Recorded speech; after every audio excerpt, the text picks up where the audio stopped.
Hello guys! Good evening! Ito na naman yung Yaya Joy nga gwapa. Yaya na gwapa. Char. Dili ba ya daw ipasok social media ang imuhang pag-ingon nga gwapa. Ah, kinahanglan gyud nga naay pruweba nga naay mo ingon nga gwapa ko. So, one day, isgutan na to dahil one day guys, okay, may nakakita sa akin, sabi niya sa akin, oh, maganda ka pala sa personal. Char. Wow. Para namang kumulo-kulo yung dibdib ko noon. Salamat ate. Salamat for appreciating me. Maganda ka rin naman po eh. Kung maganda yung puso mo, maganda talaga ang tingin sa'yo. Kasi hindi naman niya nakikita sa panlabas yung kagandahan, guys. So, pasintabi muna kaya ako nagtatagalog or English. Kasi nga, guys, kung magbisaya ako, guys, may nag-comment na, please, Tagalog naman or ano na language para maintindihan namin kasi may mga friend din ako na Tagalog na hindi rin Bisaya. So, pasensya na sa kung mga silingan nga Bisaya dyan ha. Tagalog-Tagalog mo na si Yaya Joy nyo ha. Okay? And then, ang tawag nito guys, salamat sa nag-appreciate kasi yun nga, doon tayo di ba? Parte yun ng relasyon ha, relasyon. Okay guys, anyway, gusto din ako na i-highlight na nganong ingon nga naman ni si Joy nga nag-vlog man about relationship mura man og kanang has kuan perfect ang iyang relationship. Oh guys, I'm not perfect. My relationship was never been perfect. Sa pa kabalo mo sa ako mga silingan diha or sa kay balo, I'm a single mother of two. And then nagkaasawa po ako. Before that, before ko sasabihin sa inyo, nga bakit ko, kasi hindi pa ako nag-asawa nun eh.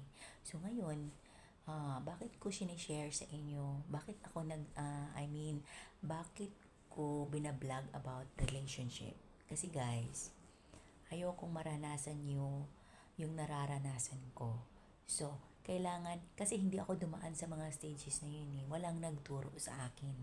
Kaya, dahil may alam ako, so i-share ko sa inyo. Take it or leave it.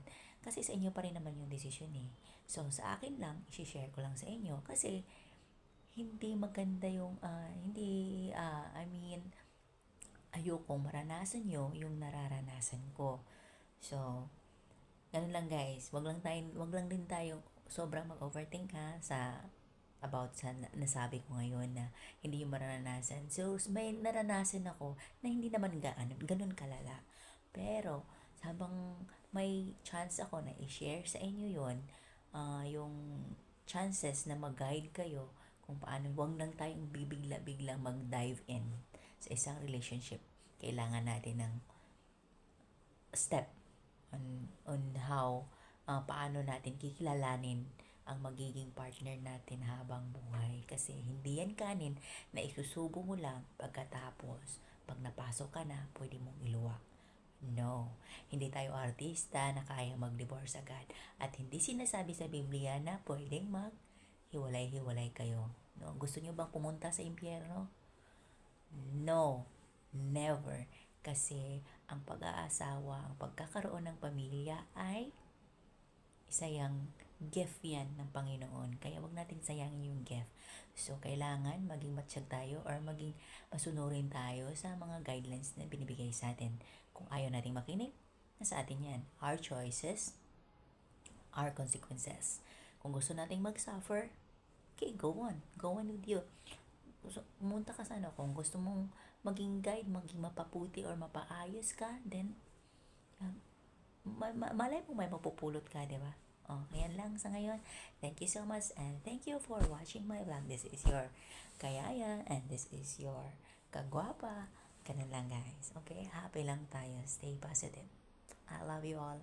I love you to my daughter, Bia Marga Erwela, my son, Jack Lois Erwela, and Ridgewin Adam Simon. Thank you so much, my mama Pablita. Shout out. I love you, ma. Be strong and healthy.